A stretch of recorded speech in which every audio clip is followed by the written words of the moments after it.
কোরবানি ঈদে বাড়ি যাওয়ার জন্য যে বাসে আমরা উঠছিলাম সেই বাসের ভিতরে মধ্যরাতে হঠাৎ করে একটা লোক স্ট্রোক করে মারা যায়। তখন মনটা কেমন লাগে বলেন তো? আমার তো খুবই খারাপ লাগছিল। হঠাৎ করে মাঝরাতে শুনি যে একটা লোক খুবই অসুস্থ হয়ে পড়েছে আর সে একটু পরেই মারা গিয়েছে। তো ফাইনালি আমি আপনাদের সাথে ঈদে বাড়ি যাওয়ার ভিডিওটি শেয়ার করছি। আমার ফোনটি নষ্ট হয়ে যাওয়ার কারণে ভিডিওগুলো আপনাদের সাথে শেয়ার করা হয়নি। তো বাড়িতে যাওয়ার আগে কিন্তু সব শপিং কমপ্লিট করে নিয়েছি আর আমরা একটু তাড়াহুড়ার ভিতরে বাড়িতে গিয়েছিলাম। তো এই তো আমরা ফার্স্ট টাইম স্লিপিং বাসে টিকিট কেটেছিলাম, এই ফার্স্ট টাইম যাওয়া। তো আয়রামণি তো খুবই খুশি, বাসের ভিতরে যেয়েই খুবই খুশি। সে একবারে শুচ্ছে একবারে বসছে, এভাবেই করছে আর কি। আর এসি ছিল তো এই জন্য ও বেশি খুশি ছিল। মাঝপথে গাড়িটি থামালে আমরা ওয়াশরুমে গিয়েছিলাম। দেন আয়রার বাবা অনেক খাবার নিয়ে এসেছে। এখানে একটি চিপস নিয়ে এসেছিল চিংড়ি মাছের, সেটা আমার কাছে খুবই মজা লেগেছিল। তারপরে এখানে অনেক ধরনের খাবার আছে দেখতে পাচ্ছেন। তো এগুলো বসে বসে খাবো আর এনজয় করতে করতে আমরা বাড়িতে যাব। বিয়ের পরে যখন থেকে আয়রার বাবার সাথে জার্নি শুরু করেছি তখন থেকে কিন্তু আমার বাসের ভিতরে খাওয়া শুরু। আর এর আগেও কিন্তু আমি একা অনেকবার জার্নি করেছি, যেহেতু আমি ঢাকাতে পড়াশোনা করেছি। তখন কিন্তু বাসের ভিতরে একটু পানিও খেতাম না, আমার ভমিটিংয়ের সমস্যা আছে, এজন্য আমার খুবই খারাপ লাগতো। কিন্তু এখন খেলে কোনো অসুবিধা হয় না। আর ও আমাকে অনেক ফোর্স করে খাওয়ার জন্য, না খেলে নাকি ভমিটিংয়ের সমস্যা হয়। তো সত্যি মানে খেলে আর কোনো অসুবিধা হয় না। তো এবার বাড়িতে যাওয়ার সময় আমরা অনেক এনজয় করেছি। খাওয়া দাওয়া শেষ করে কখন যে ঘুমিয়ে গিয়েছি নিজেরাও জানি না। তারপরে হঠাৎ মধ্যরাতে আমার কানে বাজতেছে কেউ একজন অসুস্থ, গাড়িওয়ালাকে থামাতে বলতেছে যে গাড়িটা থামান।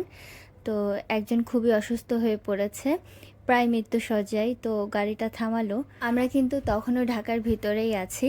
তো গাড়িটি থামানোর পরে লোকটা যেহেতু খুবই অসুস্থ হয়ে পড়েছিল আর লোকটি ছিল একাই, সে একাই ঈদের ছুটিতে বাড়িতে যাচ্ছে।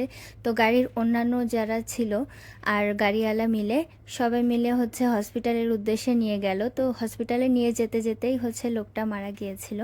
তো এই কথাটা শুনে আমার কাছে খুবই খারাপ লাগছিল। তো রাস্তায় গাড়িটি কিন্তু আমাদের অনেকক্ষণ দাঁড় করিয়ে রাখছিল। আমরা গাড়িতে উঠছিলাম রাত 9টায়, আমাদের বাড়িতে পৌঁছানোর কথা 3টা, সাড়ে 3টা বা 4টার দিকে। তো সেখানেই আমরা পদ্মা সেতু পার হয়েছিলাম সকালবেলা।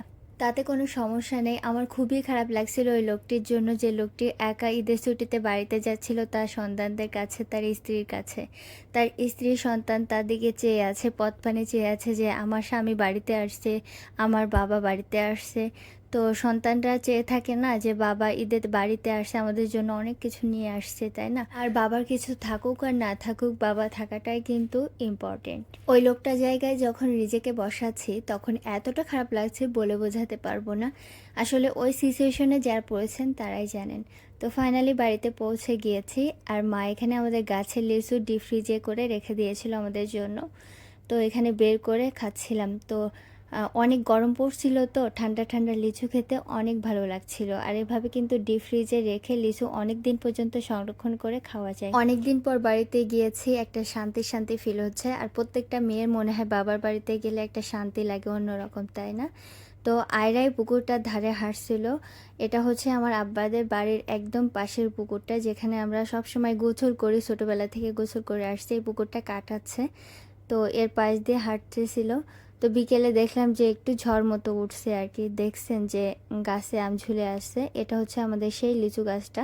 তো এটা নতুন লিচু গাছ, এই 2 বছর ধরে লিচু হচ্ছে। তো সামনের বছর আমার মনে হয় যে একটু বেশি করে লিচু হবে। তো রাত্রে 4টা খুবই সুন্দর লাগছিল, এখানে বাতাস হচ্ছিল। তো ভাবছিলাম একটু ভিডিও করে রাখি। তারপর থেকে কিন্তু আমার ফোনটা নষ্ট হয়ে গেছিলো, তারপরে কোনো ভিডিও করতে আর পারি নাই। তো আমার মনটা কিন্তু তখন থেকেই খারাপ ছিল।